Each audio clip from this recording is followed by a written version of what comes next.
Bien, les doy la bienvenida a esta clase que llamamos Vivir en Armonía a través del Yoga. Para comenzar vamos a recitar el mantra de inicio con el cual saludamos a los maestros de yoga. Podemos juntar nuestras manos delante del pecho, inspiramos. Om Shri Gurubhyo Namaha Harihi Om. Muy bien. Entonces, le pusimos como título a esta clase, Vivir en Armonía a través del Yoga. Y vivir en armonía es el objetivo, ¿sí? Es la meta que todas las personas tenemos.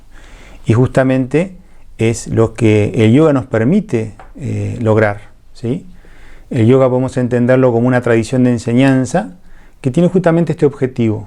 Ayudar a las personas a que puedan vivir en armonía con ellos mismos, las demás personas y el mundo. Es importante entender la armonía o el equilibrio en esta triple relación con nosotros mismos, con las demás personas y también con los hechos del mundo.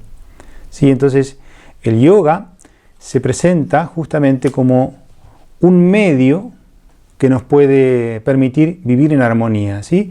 Vivir en armonía es lo mismo que decir vivir en paz, vivir felices o libres de aflicción, libres de sufrimiento. Y es importante poder vincular la armonía, el equilibrio, la paz como el estado natural del ser, que se pierde cuando hay alguna situación que nos genera aflicción, dolor, sufrimiento. Pero es importante entender que el yoga lo que va a hacer es que esa paz, esa tranquilidad, esa armonía, ese estado de bienestar, de contentamiento, se mantenga en nuestra vida a pesar de las diferentes circunstancias que podamos atravesar.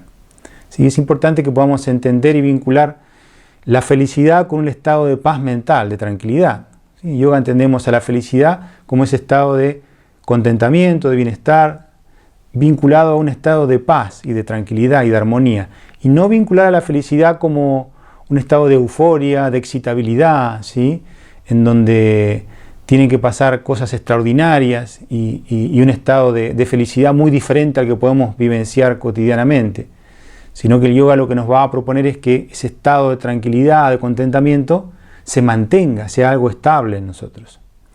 Entonces, el yoga se presenta como un medio a través del cual vamos a poder vivir en armonía. Por eso decimos vivir en armonía a través del yoga, ¿sí? Si vemos un poquito la etimología de la palabra yoga, viene de la raíz yuj, que significa unir o conectar, ¿sí? Entonces el yoga lo que va a hacer es ayudar a unir o conectar al buscador con lo buscado, ¿sí? El yoga es ese medio, pues se llama también sadhana, que conecta al buscador con lo buscado. ¿Qué es lo buscado? Una vida en armonía. ¿Cuál es el objetivo? Una vida libre de la aflicción, libre del sufrimiento, una vida feliz, plena. Y el yoga se presenta como un medio. Por eso el yoga se dice a veces que es una sadhana, es un medio que tiene que tener un objetivo claro, ¿sí? Ese objetivo se llama sadhya, ¿sí? Sadhya es la meta del yoga. ¿Cuál es la meta? Vivir en armonía, en esa triple relación con nosotros mismos, las demás personas y el mundo. Y sadhaka se le llama a el que ocupa a esa sadhana, el que ocupa al yoga como un medio para obtener ese objetivo, ¿sí? Entonces vemos que vamos a analizar ahora en esa triple relación cómo es que el yoga, considerado como un estilo de vida, puede ayudarnos a que vivamos en armonía en esa triple relación con nosotros mismos, las demás personas y el mundo. Y vamos a ver que el yoga es mucho más que un conjunto de disciplinas que podamos hacer, ¿sí? Que involucran el trabajo con el cuerpo, la respiración, la meditación. Eso es una parte. El estilo de vida yoga es algo más amplio, es una actitud con la cual nosotros empezamos a ver y vivir la vida y permite que esa armonía no esté solo con nosotros mismos, sino también en la relación con las demás personas y el mundo. Si nosotros nos quedamos con prácticas individuales, como pueden ser asanas, posturas, pranayama, respiración o meditación, es probable que logremos cierto nivel de armonía con nosotros mismos, pero esa armonía se va a perder cuando salgamos al mundo, a vincularnos con las demás personas y con los hechos, con los acontecimientos. Entonces vamos a ir hablando en esos tres aspectos: armonía con uno mismo, con las demás personas y con el mundo. Cuando hablamos de la armonía con nosotros mismos, es importante lograr una armonía, un equilibrio con nuestro cuerpo. Es un objeto con el que nos vinculamos cotidianamente, es nuestro vehículo personal, por decirlo de alguna manera. Entonces es importante que estemos en armonía con él. Y es por eso que el yoga ofrece como sadhana o como medio una herramienta que se llama asanas, la práctica de posturas, que ayudan a que nuestro cuerpo funcione mejor, que nuestro cuerpo tenga más fuerza, más flexibilidad, ¿sí? Que podamos sacar las zonas, aliviar las zonas de tensión, que sea un cuerpo que tenga más energía disponible, que a través de la práctica de asanas ayudemos a que ese cuerpo esté sano, esté en armonía, ¿sí? Y también podemos sumar a la práctica de asanas cualquier otro tipo de ejercicio que hagamos con el cuerpo. Para estar en armonía con nuestro cuerpo, para que esté saludable, es importante el movimiento, ¿sí? Sabemos que cuando una persona deja de moverse y se vuelve sedentaria, pierde su armonía con el cuerpo. Es decir, el cuerpo empieza a tener dificultades, empieza a generar conflicto en la relación con la persona porque es un vehículo que no funciona como uno espera que funcione, ¿sí? Aclaramos que el yoga como estilo de vida tampoco podemos reducirlo a un conjunto de herramientas que hacen tener un cuerpo sano. El cuerpo sano es una consecuencia de esa relación armónica que tengo con él, pero no es el objetivo fundamental, ¿sí?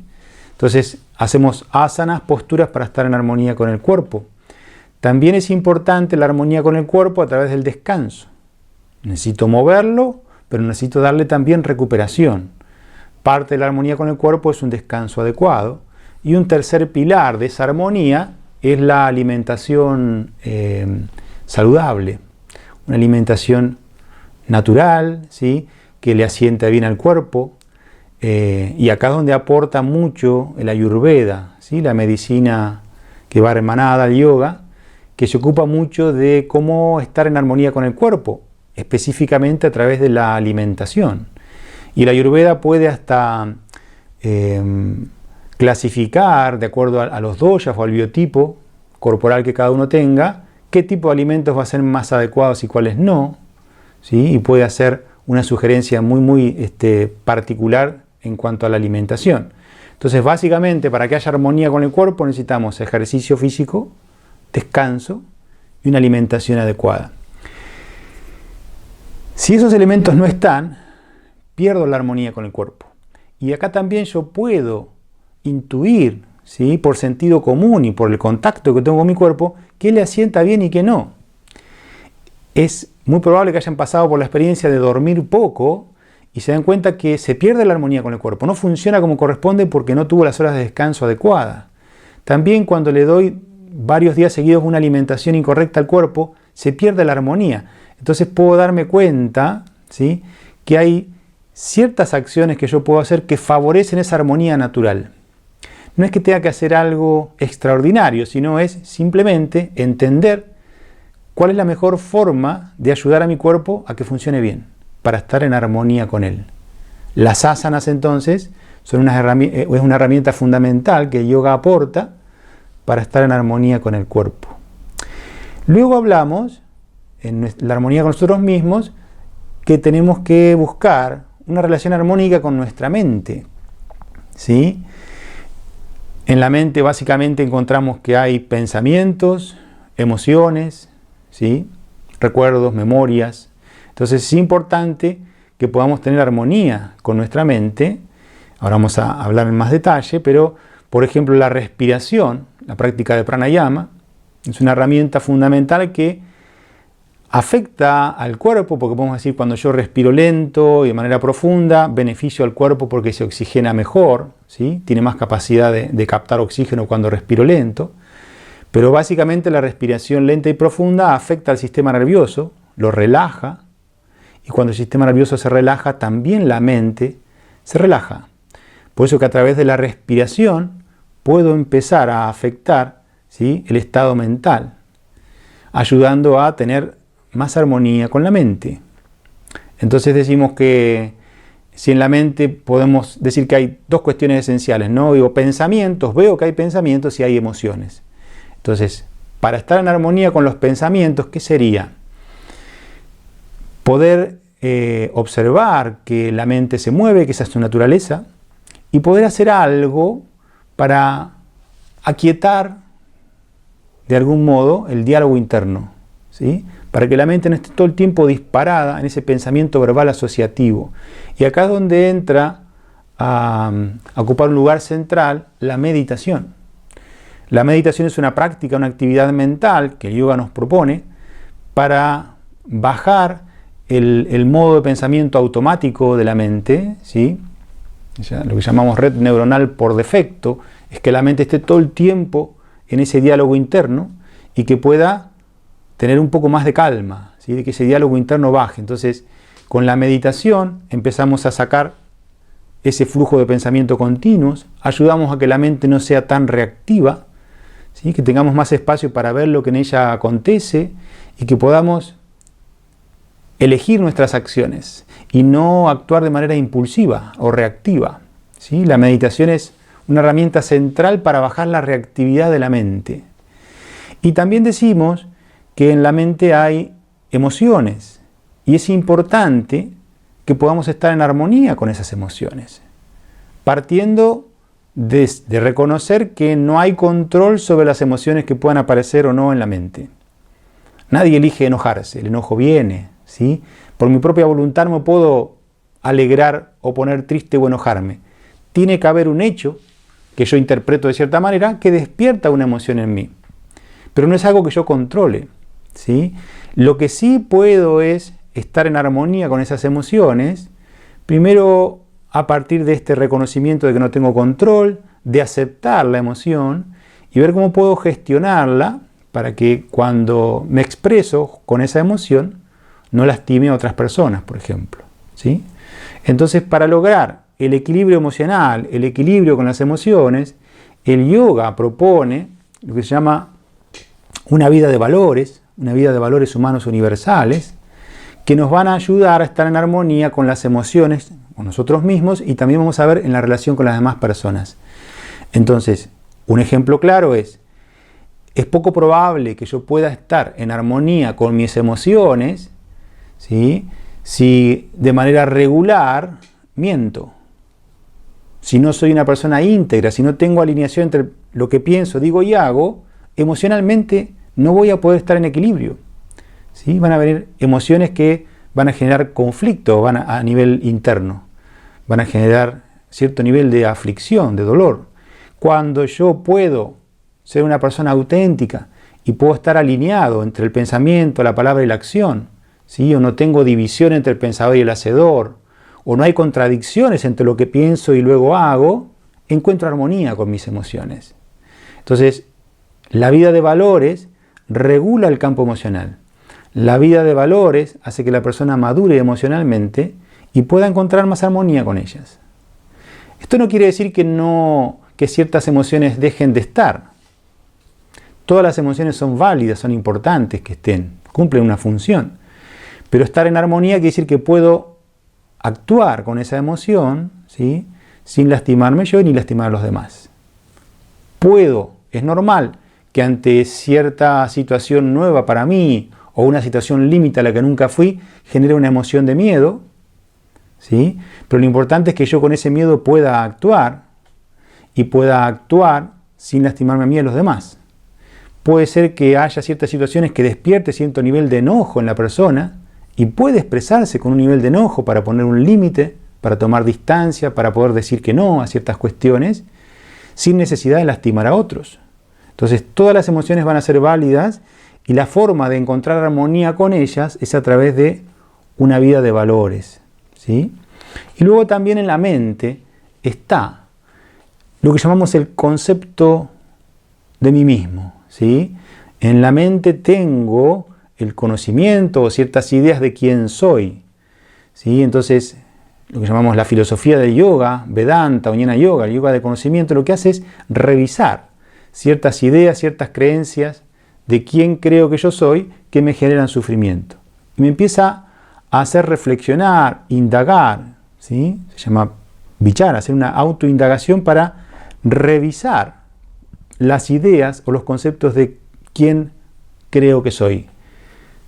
Sintéticamente podemos decir que la base del sufrimiento está en la confusión de quién realmente soy de manera esencial, se llama avidia, ignorancia.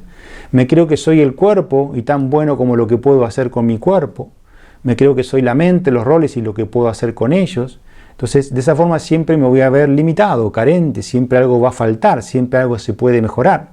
Siempre hay un estado de disconformismo porque algo mejor siempre puede venir cuando me vinculo con lo que es el cuerpo, con la mente, con los roles. Entonces, Jnana Yoga, yoga de conocimiento, lo que hace es ayudarnos a través de ciertas enseñanzas, como puede ser Yoga Sutras de Patanjali, Bhagavad Gita, Upanishad, a revisar esas ideas que tenemos sobre quiénes somos de manera esencial, ¿sí? Y ayudarnos a encontrar armonía con nosotros mismos a través de ese cambio, ¿sí?, de visión sobre quiénes somos de manera esencial. De esta forma y sintética vemos cómo el yoga nos ofrece herramientas e enseñanzas para estar en armonía con nosotros mismos. ¿Qué suele suceder en el yoga en Occidente? Que solamente se enseñan, o lo más común, es usar herramientas como son asanas, pranayama y meditación, ¿sí? Trabajo con el cuerpo, posturas, respiración y meditación, que nos ayudan a tener una armonía con nosotros mismos solamente. Pero, ¿qué sucede cuando tenemos que salir al mundo, actuar, vincularnos con las demás personas, vincularnos con los hechos, encontrar un lugar en el mundo para contribuir, ser parte de la comunidad en la que vivo? Ahí esas herramientas se quedan cortas. Por eso es que muchas personas pueden encontrar mucha armonía en el silencio de la meditación, a la mañana, en su cuarto, sigue haciendo un montón de prácticas, pero después esa armonía se va muy rápido cuando tienen que empezar a vincularse con las demás personas y con los hechos del mundo. Por eso vamos a ver, ahora cuando avanzamos, cómo tiene que haber también cierta enseñanza que me ayude o me permita estar en armonía también en la acción, también en el mundo, en la relación con las demás personas. Entonces el segundo punto es cómo el yoga nos ayuda a estar en armonía con las demás personas. Porque si hablamos de vivir, vivir implica relacionarnos, ¿sí? Vivir implica tener una vida activa, una vida de relación. Entonces, el yoga en esto es muy minimalista y nos dice, para vivir en armonía con las demás personas, lo que hay que hacer es vivir una vida de dharma, una vida de valores, en donde me desenvuelvo en las acciones con las demás personas basados en los valores humanos universales, que son valores de sentido común, que están basados en esa capacidad que tenemos como seres humanos de empatizar, de poder ponernos en el lugar del otro, de saber que todo lo que yo siento como ser humano lo va a sentir otra persona también. Entonces, vivir desde una estructura de valores es vivir básicamente desde la empatía y el sentido común. Es decir, comportarme con el otro de la misma forma en la cual yo quiero que se comporte conmigo. Poder ponerme en los zapatos del otro y ver qué puede estar sintiendo, qué le puede estar pasando y de qué forma, si yo estuviera en ese lugar, me gustaría que me ayuden. ¿Sí? Vivir desde una estructura de valores me ayuda, aparte de estar en armonía con mis propias emociones, me ayuda a estar en armonía con los demás. Vamos a poner un ejemplo para ver con claridad cómo esta vida de valores va a facilitar la armonía con las demás personas. Hay un valor muy común que se llama ahimsa. Himsa quiere decir dañar, y a es un prefijo que niega, sería el valor por no dañar. Es un valor común en todas las personas, ¿sí? Porque podemos inferir, como a mí no me gusta que me dañen, también me doy cuenta que a otros no les gusta que los dañen, ¿sí? Es algo que se entiende por sentido común. No hay ninguna persona que esté cómoda cuando es lastimada. A nadie le gusta que lo lastimen, a nadie le gusta que le mientan, ¿sí? Entonces cuando hablamos de ahimsa, si yo quiero tener una relación armónica con las demás personas, es importante que pueda desenvolverme en las relaciones teniendo en cuenta este valor. Y una forma de entender ahimsa es a través de cómo me expreso, a través del habla. Porque nos damos cuenta que himsa o el daño se puede realizar o infligir de 3 formas, a través del pensamiento, la palabra o la acción, ¿sí? Una persona que tiene cierta madurez emocional, el ahimsa con el cuerpo ya lo controla, ¿sí? No se anda pegando con los demás ni tirándose del pelo. Pero el mayor daño que seguimos haciendo es a través de cómo nos expresamos, a través del habla. Entonces es importante tener cierta regulación en el habla. Esa regulación en el habla se llama tapas, disciplina en el habla o maestría sobre el habla, ¿sí? Entonces, la Bhagavad Gita, Krishna le muestra a Arjuna, el profesor Krishna le muestra al discípulo Arjuna, ciertos elementos a considerar a la hora de hablar para aplicar el valor de ahimsa, no dañar, ¿sí? Lo primero es que cuando vamos a hablar, cuando vamos a romper el silencio, lo que vayamos a decir sea verdad, ¿sí? Que seamos auténticos, que no hablemos con una agenda oculta, que podamos mostrarnos tal cual somos, ¿sí? De manera íntegra, auténtica con el otro, a través de la verdad. El segundo punto es que lo que vayamos a decir, además de que sea verdadero, lo digamos de una manera amable, ¿sí? Que encontremos las palabras adecuadas para que ese mensaje pueda llegar sin generarle daño a la otra persona. El tercer punto a observar es que lo que vayamos a decir sea útil para el otro. Si no tiene utilidad lo que le voy a decir, si no lo va a ayudar a hacer crecer y a reflexionar, no tiene sentido que lo diga. Y el cuarto punto a observar es tratar de dañar lo menos posible, sabiendo que en muchos casos podemos generar cierto nivel de daño en el otro, ¿sí? Cuando tenemos que decirle que no al otro, poner un límite, puede ser que generemos cierto nivel de daño, ¿sí? Entonces es importante estos 4 puntos para romper el silencio o la forma de hablar, con la verdad, de manera amable, útil y dañando lo menos posible. Yo siempre pongo el ejemplo en la forma de aplicar ahimsa en el habla, en una técnica, una herramienta psicológica que se llama comunicación no violenta, que fue desarrollada por Marshall Rosenberg, ¿sí? un psicólogo estadounidense, que lo que hizo fue aplicar el valor de ahimsa, el valor por no dañar, a la forma de comunicar, de comunicarnos con los demás. Y básicamente, podemos sintetizar en que es importante que el otro no se sienta atacado cuando yo le quiero comentar algo. Para eso la estrategia es apuntarme siempre a mí mismo, hablar de lo que yo siento, de mi necesidad, de lo que a mí me pasa, del cambio que a mí me gustaría que suceda, pero nunca hablar señalando al otro o poniendo al otro como culpable de cierta situación, porque automáticamente, es una cuestión mamífera, cuando un mamífero se siente atacado, el sistema nervioso automáticamente se activa y se pone a la defensiva. Entonces, la forma no violenta de comunicarnos es a través de la verdad, de manera amable, viendo la utilidad que lo que voy a decir para el otro, dañando lo menos posible, para que el otro no se vea atacado, ¿sí? En esa comunicación que tenemos. Entonces, el libro que se sugiere para este punto es Comunicación no violenta, de Marshall Rosenberg. Este es un ejemplo, ahimsa, de cómo va a ser más fácil la relación con las demás personas si intento comunicarme, relacionarme a través de esta estructura de valores, ¿sí? Otro ejemplo que vamos a poner es Kshantihi, la amable aceptación de las demás personas tal cual son. Si yo tengo o desarrollo el valor de aceptar las diferencias con los demás, ¿sí? Aceptar la diferencia no quiere decir estar de acuerdo en la forma de ser que tiene el otro, ¿sí? Aceptar quiere decir que puedo ver que somos diferentes y que no está en mis manos cambiar al otro, ¿sí? Cuando la persona con la que estoy conversando se ve aceptada por mí, la relación va a tener más armonía. Cuando la persona con la que yo estoy interactuando no se ve aceptada por mí, automáticamente la relación va a ser conflictiva, ¿sí? Por eso lo podemos inferir. Cuando nosotros nos sentimos a gusto con una persona, en una relación, es porque nos vemos aceptados tal cual somos. No hay una necesidad de cambio, no hay una demanda o una exigencia de un cambio para verme aceptado. Lo mismo necesita el otro de mí. Entonces el valor de la amable aceptación ayuda a que las relaciones tengan más armonía. Y así un montón de valores humanos universales, conocidos por todos, ¿sí? No hace falta ir a la universidad para conocerlos. Es la forma que el yoga nos propone para que podamos tener armonía con las demás personas, en la relación con los demás, viviendo a través de esta estructura de valores humanos universales. Y por último, hablamos también de la necesidad de estar en armonía con el mundo. Cuando decimos con el mundo, hablamos de los hechos que acontecen, ¿sí?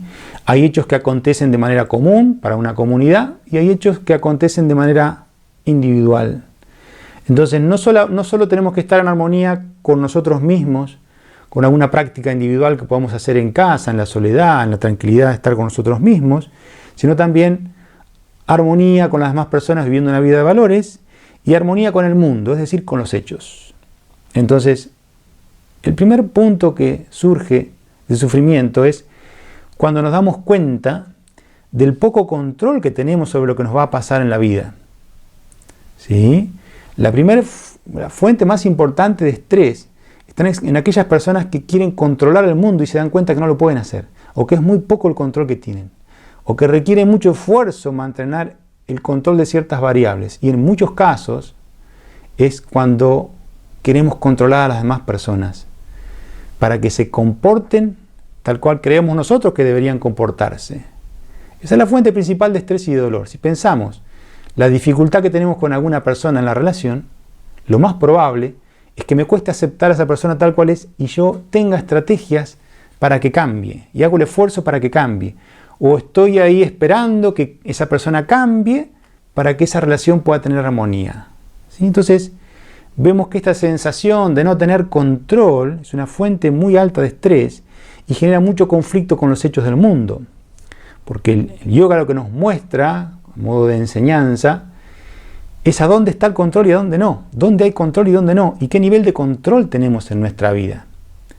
Entonces, básicamente en la vida podemos decir que como seres humanos tenemos órganos de acción, podemos hacer cosas, y órganos de percepción, con lo cual experimentamos hechos, ¿sí? Entonces, Krishna lo que le muestra a Arjuna en el Bhagavad Gita es que el control solo puede estar en la acción, pero nunca en el resultado de esa acción. Es decir, nunca en lo que va a acontecer en la vida. Somos seres que tenemos libre albedrío, tenemos la capacidad de elegir, siempre y cuando no estemos en un estado de estrés muy alto en donde la mente funciona en automático. No hay elecciones, todo reacción. Pero si tengo cierto nivel de tranquilidad y claridad mental, puedo elegir. Hacer, no hacer, hacer diferente. Todos tenemos la capacidad de elegir nuestras acciones. Ahí podemos tener cierta maestría. Podríamos sintetizar al yoga en eso. Yoga es maestría sobre la mente, es decir, maestría en la acción, en no tener una mente impulsiva, reactiva, mecánica, sino una mente que me permita elegir mis acciones de manera deliberada. Entonces puedo actuar en base a mis valores profundos y no a un mero deseo o capricho que aparezca en la mente, ¿sí? Y puedo elegir mis acciones. Lo que no puedo elegir es lo que me va a pasar en la vida. Si no, nadie se enfermaría, nadie tendría accidentes, nadie tendría pérdida de familiares queridos, ¿sí? Si yo pudiera tener el control de todo lo que me va a pasar. Porque puedo agarrar una lista y pongo de un lado todo lo que quiero que pase y todo del otro lado lo que no quiero que me pase. Eso en yoga se llama raga dvesha, deseo y aversión, ¿sí? Deseo que pasen todas estas cosas y quiero evitar todas estas otras. Si yo tuviera control sobre el mundo, y siempre lograría satisfacer los deseos y evitar cosas o experiencias desagradables. Esa es la primera muestra de que yo no tengo control sobre el mundo, ¿sí? La vida puede definirse como un viaje cargado de experiencias de dos tipos, agradables y desagradables. Eso es inevitable, ¿sí? Por lo tanto, si quiero ir al mundo y controlar esas variables para que solo me pasen cosas agradables y evitar las desagradables, voy a tener que salir con mucho esfuerzo al mundo y con mucha frustración, porque en muchos casos las cosas no van a salir como yo lo espero. Entonces, cuando hablamos de tener control sobre la acción pero no sobre los resultados, tenemos que ver que en muchos casos la desilusión, la frustración, el dolor, el sufrimiento que tenemos en nuestra vida es porque las expectativas que tenemos no se condicen con la realidad, con lo que sucede, ¿sí? Entonces, no es que no tenemos que tener expectativas, las expectativas van a estar, son parte de la vida, son parte del motor de la vida y de la acción. Pero tenemos que ver que los resultados o que las cosas que nos van a pasar en la vida no siempre van a estar acorde a lo que nosotros esperamos. Entonces, un ejemplo muy simple que se da en la enseñanza de yoga es, uno tiene voluntad sobre la acción, pero el resultado puede ser de 4 tipos. Lo esperado, más de lo esperado, menos de lo esperado, o lo opuesto a lo esperado, o diferente a lo esperado. Si queremos analizar los hechos, siempre van a entrar esas 4 categorías. Y podemos poner muchos ejemplos. Ponemos la planificación de un viaje. Tenemos una expectativa, planificamos, pensamos de manera deliberada cómo queremos organizar ese viaje y volvemos y decimos la verdad que se cumplieron las expectativas. O a veces decimos no, se dio mucho más de lo esperado. Porque hice una excursión que no tenía esperada, me encontré con un amigo que hace tiempo que no veía, se dio más de lo esperado. A veces vuelvo de ese viaje y digo la verdad que tuvo sabor a poco, me esperaba, tenía otra expectativa y no se cumplieron. Estuvo un poco por debajo de lo que yo esperaba. Y lo opuesto es, ni bien encaré el viaje en el primer día, tuve una enfermedad o un accidente y me tuve que volver. Esperaba disfrutar, pasarla muy bien 15 días y me tuve que volver al segundo por un accidente, una cuestión familiar, lo que sea. Todo el tiempo la vida nos está mostrando esos 4 tipos de experiencias. Cuando suceden lo esperado o más de lo esperado, yo digo, la verdad que fue exitoso. Tuve un resultado exitoso. Cuando sucede menos de lo esperado o lo opuesto a lo esperado, digo, fue un fracaso. No sucedió lo que yo esperaba. ¿Sí? Entonces, es importante tener en claro que uno tiene expectativas, pero que estos 4 resultados pueden venir todo el tiempo. Pongamos otro ejemplo. Para ver también el contraste de cómo la expectativa juega en cómo el resultado genera aflicción o no. Supónganse que hay 2 personas que son amigas y son socias en un proyecto, en un emprendimiento, donde van a ofrecer comida saludable. Entonces, van a lanzar su producto, su servicio, y tienen obviamente una expectativa de que les vaya bien, de que puedan encontrar a través de esa actividad un sustento de vida. Entonces planifican un lanzamiento de promoción. Entonces tienen libre albedrío, capacidad de elegir cómo planifican esa acción. Dicen, bueno, vamos a hacer publicidad en las redes, vamos a ir a la radio, vamos a preparar una charla con degustación de la comida que preparamos, vamos a alquilar un lugar lindo con un proyector para dar una charla con imágenes. ¿Qué expectativa hay de cuánta gente va a ir? Y bueno, pueden hacer un cálculo, quizás vengan 50 personas, esa es la expectativa que tienen. Entonces alquilan un lugar que tenga capacidad para 50 personas. Planifican la charla, hacen la invitación, ¿sí? Un determinado día, a cierta hora, y a partir de ahí, lo que suceda ya no depende de esas 2 personas. Toda la planificación estuvo en sus manos, pero lo que suceda a partir del momento en que va a acontecer esa charla, no depende de ellos. Entonces, si vienen 50 personas, se van a considerar exitosas, porque la verdad que cumplieron la expectativa, vinieron las personas que esperábamos. Si vienen 80 personas, las expectativas fueron superadas. Perfecto, un plus, mucho más de lo esperado, ¿sí? Se sienten súper exitosas. Ahora, si vienen 5 personas en vez de 50, es mucho menos de lo esperado, ¿sí? Puede haber cierta sensación de frustración, porque la expectativa no se cumplió. O puede ser que ese día, ¿sí?, se desencadena una tormenta terrible, se corta la luz y tiene que cancelar la actividad, lo opuesto a lo esperado.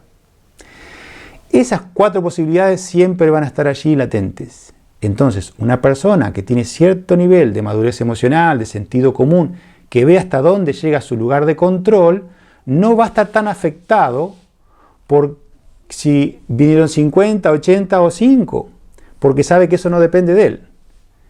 Si la persona cree que ese resultado solo depende de él, cuando la vida le da experiencias que están por encima de lo que él quería o cumple sus expectativas, se siente exitoso. Cuando la vida le da experiencias que están por debajo de lo que esa persona tenía como expectativa, se siente fracasado, frustrado. Ahora, puse el ejemplo de estas 2 personas. ¿Por qué? Porque depende de la mirada interna que cada una tenga para ver cómo toma o cómo puede transitar estas experiencias. Si una de esas personas cree que tiene control sobre los resultados, se va a frustrar si vienen 5 personas. Se va a sentir fracasada, ¿sí? Si vienen 80 personas, el ego se le va a inflar y va a decir, mirá qué bien que hice las cosas, por qué vino tanta cantidad de gente, todo depende de mí. Su estado emocional sube y baja de acuerdo a lo que la vida le da, que a veces le da lo esperado y a veces menos de lo esperado. Ahora, la otra persona, si tiene más madurez emocional, si tiene una visión en donde entiende que su capacidad de control está solo en la acción, pero no en los resultados, no va a estar tan pendiente de cómo resulte la situación. Porque sabe que si vienen 50, 80 o 5, no depende solo de ella. Entonces no se carga en sus espaldas la responsabilidad del resultado si es algo sobre lo cual no tiene control. Ahora, ¿esto quiere decir que no puedo aprender del resultado? Sí, puedo aprender de las variables. Quizás no fue la hora adecuada o fue un día donde se combinaron muchas actividades interesantes y la gente no pudo ir. Puedo analizar y para ver qué cambio para la próxima, pero sin la idea de que yo soy el que puede controlar esos resultados y de manera, si yo tengo esa expectativa, mi estado emocional va a estar dependiente de algo que yo no controlo para nada.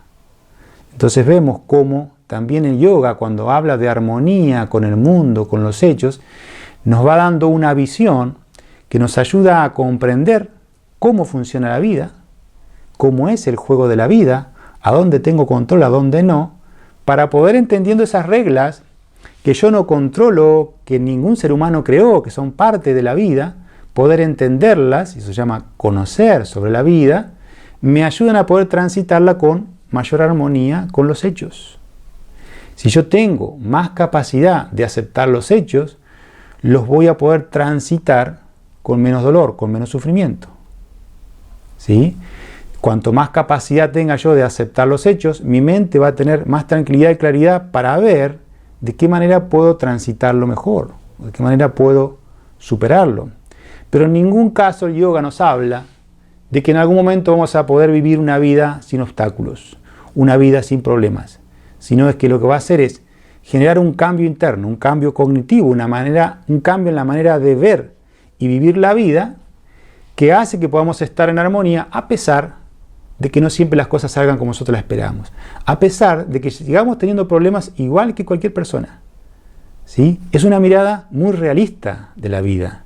No es un pensamiento mágico que haciendo cierta técnica o herramienta voy a lograr todo lo que quiero. Es una visión, un estilo de vida que cuando se incorpora me hace ser una persona cada vez más realista, más objetiva y me va llevando a un nivel de madurez emocional tan grande que cada vez tengo más capacidad de aceptar hechos que antes me resultaban totalmente desagradables y ahora los puedo abrazar. Tampoco vamos a ser ingenuos y decir que me va a generar una sonrisa o alegría, va a ser una experiencia de dolor, pero lo que no voy a tener es el sufrimiento por la no aceptación del hecho. ¿Sí? Para cerrar podemos decir que el yoga es una tradición de enseñanza que no va a sacar el dolor de nuestra vida. El dolor físico, el dolor emocional es algo natural y va a seguir estando.